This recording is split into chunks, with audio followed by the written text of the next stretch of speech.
తెలుసమ్మా, నువ్వు చాలా తెలివైన దానివి. ఫస్ట్ క్లాస్లో పాస్ అవుతావని నాకు ఎప్పుడో తెలుసు. అదే నాన్న, ఆడపిల్లకి చదివేంటి అని అందరూ అంటుంటే అదేమీ కాదు, నా కూతురు ఉద్యోగం చేయాలి, గర్వంగా తిరగాలని, అది నీ కొరికే కదా నాన్న. ప్రతి తల్లిదండ్రులు ఆడపిల్ల భారం అనుకుంటూ చదువును చదివించకుండా పనులకు పంపిస్తున్నారు. 18 సంవత్సరాలు నిండక ముందే పెళ్లిళ్ళు చేసేస్తున్నారు. ఇది ఏమి దౌర్భాగ్యం! ఆడపిల్ల బయట తిరిగితే చాలు, వీడు కూతుర్ని వీధిలో తిరగమంటున్నారా అని నన్ను అందరూ నిందిస్తున్నారు. అలాంటిది ఈరోజు వాళ్ళందరూ నోరు మూసేలా ఫస్ట్ క్లాస్లో పాస్ అయ్యి నా మాట నిలబెట్టావమ్మా. శభాషుల తల్లి. అదే నాన్న, ఆడపిల్ల అంటే ఎందుకంత చులకన? ఇప్పుడు మగవాళ్ళు ఏ ఉద్యోగాలు చేస్తున్నారో ఆడవాళ్ళు కూడా రంగాల్లో దూసుకుపోతున్నారు. ఆర్టీసీ అని, నేవీ అని, ఎయిర్ హోస్టెస్ అని ప్రతి రంగంలో ఆడపిల్ల ముందుంది. మనకేటో నా దౌర్భాగ్యం. ఈ వ్యవస్థ మారదా?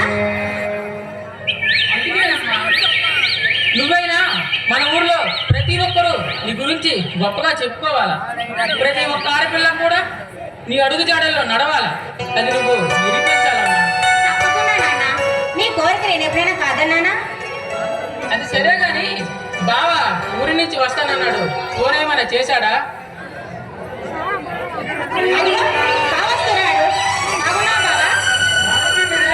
మామయ్య మీరు బాగున్నారా? నేను బాగున్నాను, కానీ ఏమైందిరా నువ్వు వెళ్ళిన పని? ఏం చెప్పమంటారు మామయ్య గారు, ఎన్నాళ్ళు చదువే ముఖ్యం అనుకున్నాను, కానీ ఎక్కడ చూసినా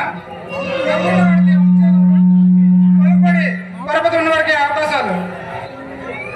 ఎన్నాళ్ళు ఉద్యోగాలు రావాలంటే సర్టిఫికేట్లే కాదు, డబ్బు ఉండాలి. డబ్బు ఉంటే ఉద్యోగం అనేది వెతుకుంటూ ఇంటికి వస్తుంది. అది ఈ వ్యవస్థ. ఈ వ్యవస్థ మారాలి, మార్చి తిరగరాయాలి. అదేంటి ప్రతి చిన్నదాన్ని కూడా అలా కోప్పడిపోతుంటారు. ఎందుకు కాస్త ఉప్పురీది అలా మాట్లాడండి, నేను అలా పట్టణానికి పోయి వస్తాను. సరే మామయ్య. సరే నాన్న. బావా, ఎప్పుడు చూసినా సమాజ సేవలేనా?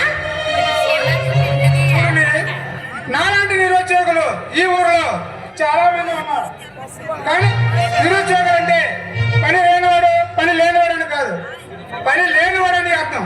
అది తెలుసుకోవాలి ముందు.